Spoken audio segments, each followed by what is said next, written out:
Bonjour, dans la vidéo d'aujourd'hui, je vais te présenter 6 exercices pour le développement des pectoraux que je vais classer dans une tier list. Avant d'entrer dans le vif du sujet, je vais te demander pour le bon développement de cette chaîne YouTube de t'abonner, d'activer la cloche pour être notifié des prochaines sorties et de laisser un like. Comme je l'ai déjà dit précédemment, les exercices que je vais te présenter aujourd'hui ont pour but le développement des grands pectoraux. Mais qu'est-ce que le grand pectoral, me diront certains? Eh bien c'est ce muscle-là que l'on voit coloré en orange afin de le mettre en évidence. Alors c'est une belle pièce de viande. Ne nous mangez pas! Cela dit, je ne vais pas plus donner d'explications sur le plan anatomique, puisque la dernière fois ça m'a beaucoup pénalisé au niveau de l'algorithme. Pour ceux que ça intéresse, les détails sont dans la description de la vidéo. Afin d'apporter de la clarté sur la façon dont j'évalue les exercices choisis, je les ai classés dans une feuille de calcul, puis notés sur 5 critères d'évaluation différents.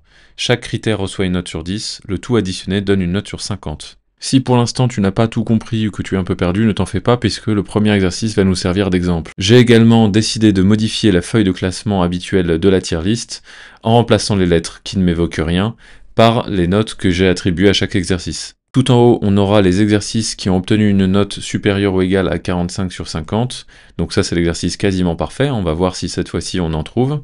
Et tout en bas, on a faux nul 0. Donc là, c'est lorsque l'exercice est vraiment mauvais, voire contre-productif. Comme premier exercice candidat, on a du développé couché aux haltères sur banc à plat. Pour ce qui est de l'exécution de ce mouvement, j'ai déjà fait une vidéo pour expliquer toutes les étapes. Donc elle s'affiche en haut à droite de l'écran, mais pour l'instant tu restes concentré, on reste sur cette vidéo, et de toute façon le lien de la vidéo sera dans la description. Un des points clés pour pouvoir apprendre à bien travailler un muscle, ça va être de le ressentir. Du coup, comme premier critère d'évaluation, on a le ressenti. Et là, pour cet exercice, j'attribue un solide 10 sur 10 au développé couché aux haltères. Le deuxième critère d'évaluation, ça va être la facilité d'exécution. Et là, en l'occurrence, si tu as correctement appliqué les conseils que j'ai donnés dans ma vidéo tutoriel, il n'y a aucune raison que la prise en main soit difficile. Et même de manière générale, j'ai rarement vu des gens galérer plus d'un mois sur cet exercice-là. Après, c'est quand même fluide, et l'exercice se fait très facilement. Je dois tout de même admettre que pour cet exercice, il y a un certain équilibre des haltères à gérer qui n'est pas toujours facile. C'est pour ça que j'attribue la note de 8 sur 10 et non pas de 10 sur 10. Pour ce troisième critère d'évaluation, nous allons juger le confort d'exécution ou l'ergonomie, appelle ça comme tu veux.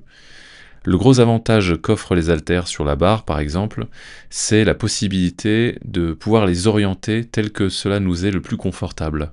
Là encore, j'attribue un solide 8 sur 10, et pourquoi pas 10 sur 10? Tout simplement puisque les haltères ne sont pas 100% ergonomiques.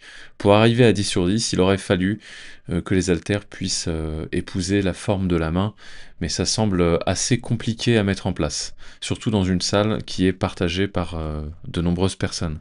L'autre raison qui m'empêche d'attribuer la note de 10 sur 10, cette fois-ci ne réside pas dans les haltères, mais dans le banc. Le problème de cet exercice, c'est qu'on est très tributaire des bancs qui sont disponibles dans les salles de sport. Et la plupart du temps, en tout cas pour moi, les bancs sont beaucoup trop étroits, et donc mes épaules sont mises en porte-à-faux. Nous voici maintenant arrivés au quatrième critère d'évaluation, qui est la disponibilité.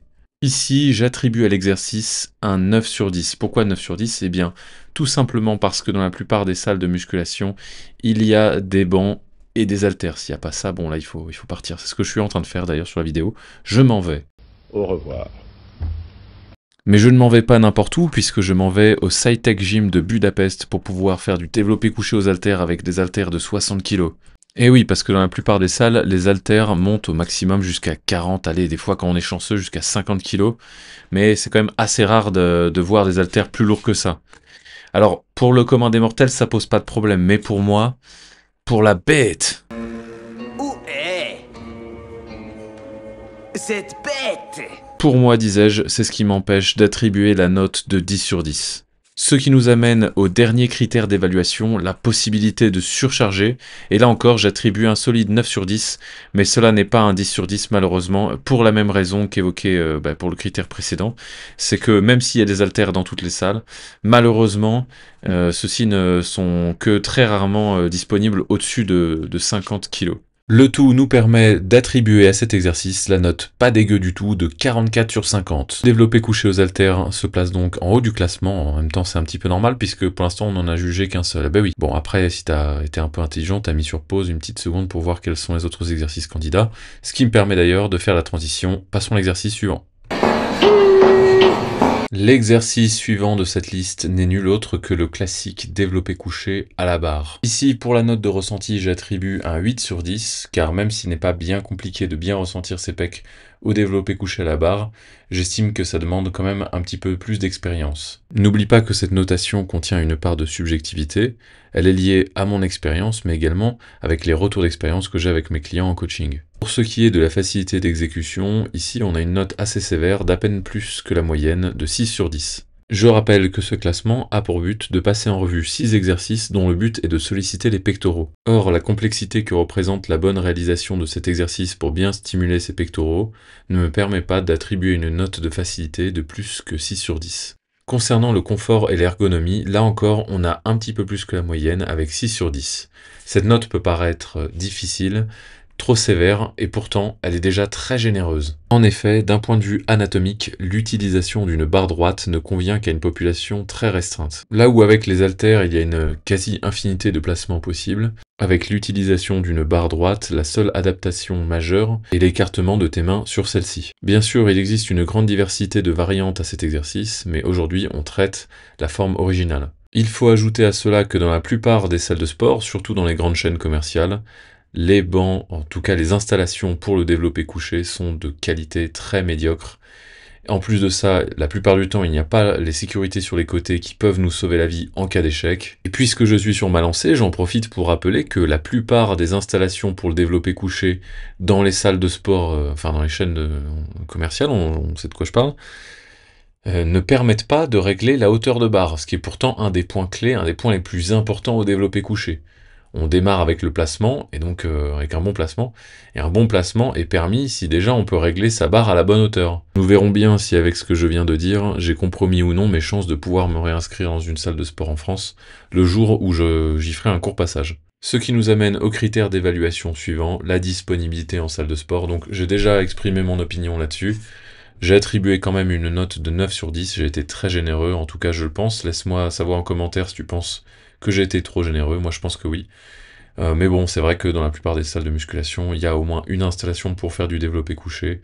Donc je change pas ma note, je reste à 9 sur 10, mais encore une fois, je te laisse me dire en commentaire ce que t'en penses. Vous pensez? Moi je pense pas. C'est mon avis. Le dernier critère d'évaluation, ça va être la possibilité de surcharger. Et là, pour le coup, j'ai mis 10 sur 10 parce que je vois pas comment tu peux ne plus surcharger.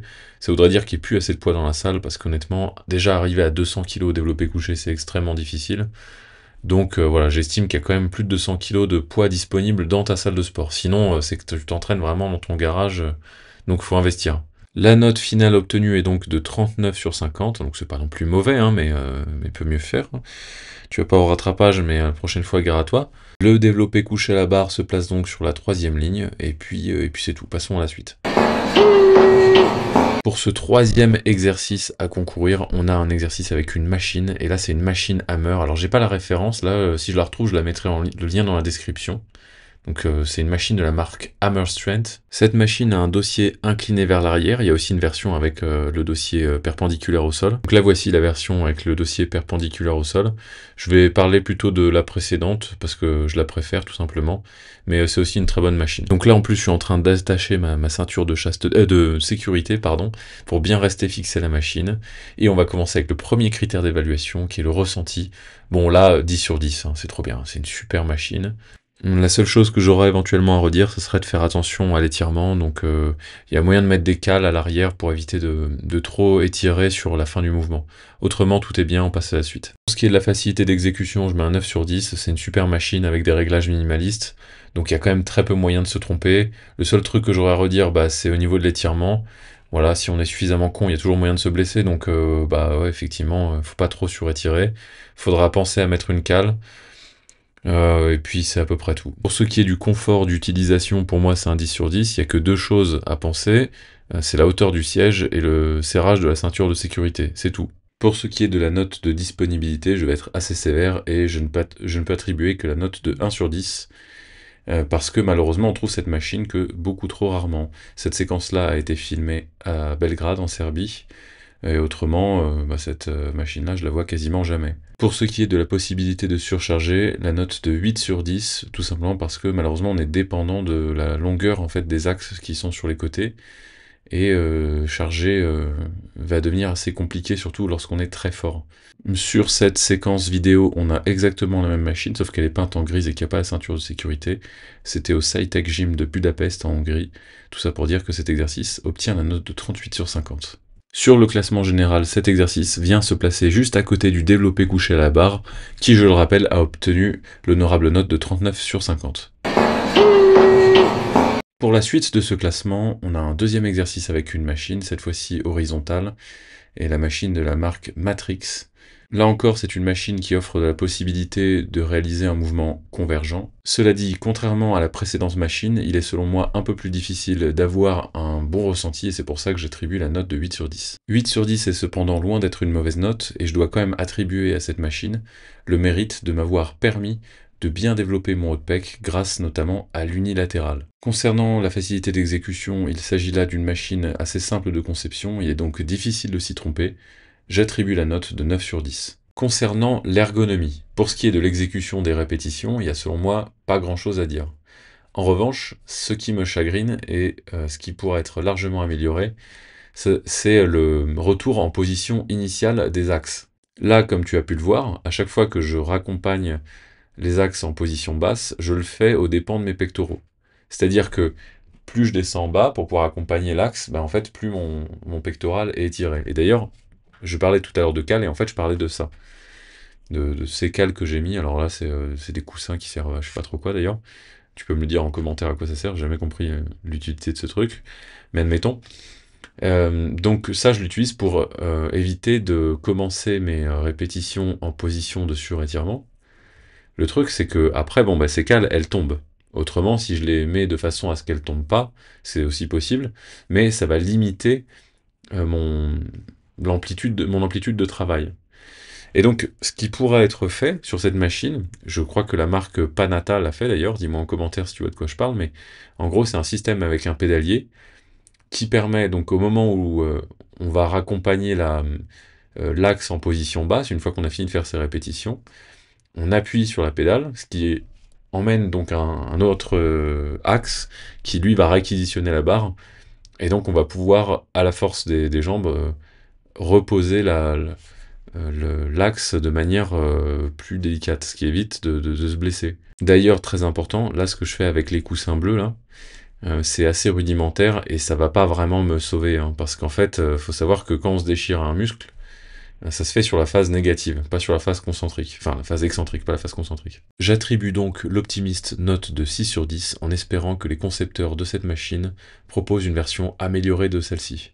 Pour ce qui est de la disponibilité, alors on la voit assez souvent. Dans la région où je me trouve, en Europe de l'Est, je la vois dans une salle sur deux, donc j'ai mis 5 sur 10. Pour ce qui est de la possibilité de surcharger, même tarif que pour la machine précédente et pour les mêmes raisons, dès qu'on est un peu fort, c'est vite galère. La note globale est donc de 36 sur 50. Cet exercice se place donc sur la même place que les deux précédents. Voici maintenant venu le temps, pas des rires et des chants, mais de placer l'avant-dernier exercice, qui sera les écartés à la poulie vis-à-vis. Il est vrai que depuis le début de ce classement, je montre exclusivement des exercices de développé, et donc là c'est le premier et d'ailleurs le seul écarté de cette liste. Et justement, pour ne pas trop m'écarter du sujet, voici la première note, celle du ressenti. J'attribue un solide 9 sur 10. Cela pourra peut-être vous surprendre, mais l'écarté à la poulie vis-à-vis est un mouvement d'écarté, contrairement au précédent, comme je le disais tout à l'heure, qui sont des mouvements de développé. Donc là, l'articulation mise en mouvement est celle de l'épaule, tandis que mes coudes restent légèrement fléchis. Après, bien sûr, il y a toujours moyen d'aménager ce mouvement et de le faire sous forme de développé, mais du coup, c'est plus le même exercice. Là, en plus, j'utilise un banc pour pouvoir bien fixer mon dos, j'y reviendrai après. Et alors là, ce qu'on voit à l'image, c'est moi en train de faire un développé. Alors c'est un développé avec des poulies, mais c'est un développé quand même, parce que je m'aide des triceps pour pouvoir terminer le mouvement. Du coup, ne nous écartons pas trop du sujet, revenons à notre exercice. Et alors, cette fois-ci, pour la facilité de réalisation, j'ai mis un 8 sur 10. En effet, ce n'est pas un exercice vraiment compliqué à réaliser. En revanche, il est important de pouvoir trouver le bon angle. Et donc, voilà, ça demande quand même un petit peu d'effort, mais c'est pas non plus insurmontable, hein, loin de là. Pour ce qui est de l'ergonomie, j'ai attribué la note de 8 sur 10 car pour peu qu'on ait la possibilité d'ajuster les poulies en hauteur, il est très facile d'en faire un exercice très ergonomique. Pour ce qui est de la disponibilité, j'attribue là encore un solide 8 sur 10. Ce qui m'empêche en revanche de mettre un 10 sur 10, c'est tout simplement parce que même s'il y a des poulies vis-à-vis dans quasiment toutes les salles de sport, elles ne sont pas toujours réglables selon la hauteur souhaitée. Pour ce qui est de la note de surcharge, j'ai cette fois-ci attribué la note de 7 sur 10. Pas parce que les poids vont rapidement venir à manquer, la plupart du temps, pourvu que la machine soit suffisamment équipée, il y a possibilité de surcharger sans arriver rapidement à avoir besoin de plus de poids, mais plutôt parce que j'ai remarqué que plus on utilise du poids, plus le mouvement devient périlleux, voire même dangereux. Avant d'arriver à la note finale, je te propose un aménagement à cet exercice. Au lieu de le faire debout comme présenté précédemment, je te propose d'essayer de le faire en étant assis sur un banc, avec le dos bien calé contre le dossier pour ne pas bouger, pour bien stabiliser le mouvement. Alors là, on a l'impression un petit peu que mes bras sont fléchis à 90 degrés. En vérité, c'est l'angle de prise de vue qui donne cet effet, mais mes bras sont fléchis à peu près de la même manière que tout à l'heure. La note obtenue pour cet exercice, alors que ce soit cette façon de faire ou la variante, dans tous les cas, ça n'aurait pas changé grand-chose, est de 40 sur 50. Les écartés à la poulie vis-à-vis viennent donc se placer juste à côté du développé couché aux haltères. Passons maintenant au dernier exercice de ce classement. Pour ce dernier exercice à évaluer, voici les dips sur barres parallèles.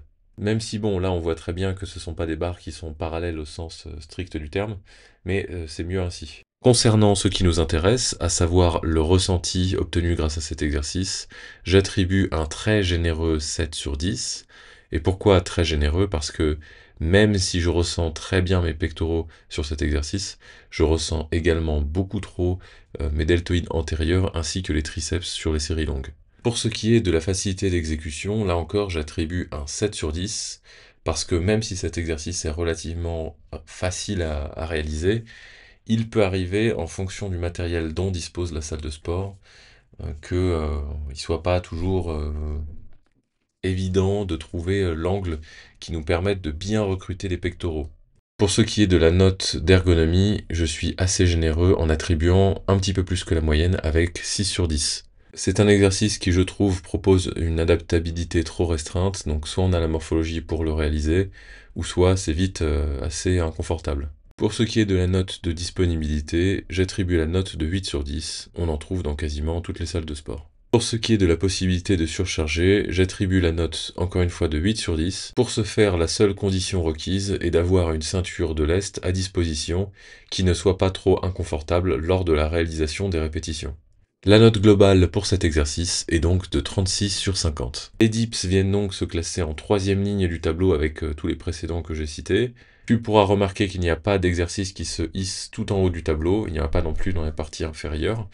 Tout simplement parce que monter une vidéo prend déjà suffisamment de temps comme ça, je ne vais pas en plus mettre des mauvais exercices. Ça sert à rien de prendre du temps sur les exercices qui en valent pas la peine. Le barème que j'ai utilisé me permet de classifier les exercices en fonction de leur pertinence à mettre dans un programme d'entraînement. Si tu penses que ce barème peut encore être amélioré, n'hésite pas à me faire part de tes suggestions dans la partie commentaires. Pense à bien vérifier que tu es abonné à cette chaîne YouTube. Si ce n'est pas fait, fais-le. Au passage, active la cloche pour être notifié des prochaines sorties. Si par-dessus le marché, tu apprécies particulièrement écouter la douce mélodie de ma voix, sache que j'ai quelque chose pour toi qui va te plaire. J'ai créé un channel sur Telegram où je prends du temps pour pouvoir faire des vocaux, pour pouvoir partager des réflexions que j'ai qui sont pas forcément adapté à YouTube ou à Instagram. D'ailleurs, en parlant d'Instagram, il y a également le lien de mon profil Instagram dans la partie description de cette vidéo. Très légitimement, tu pourrais me demander, mais qu'est-ce que tu montres de plus sur Instagram? Comme tout Instagrammeur qui se respecte, j'y montre principalement...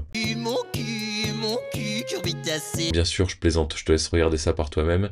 Merci d'être resté jusque-là. J'essaie de revenir le plus rapidement possible avec une vidéo au format long. Autrement, des shorts, j'en poste assez souvent. Donc c'est pour ça, abonne-toi. Et puis à la prochaine, ça ira, casse-toi.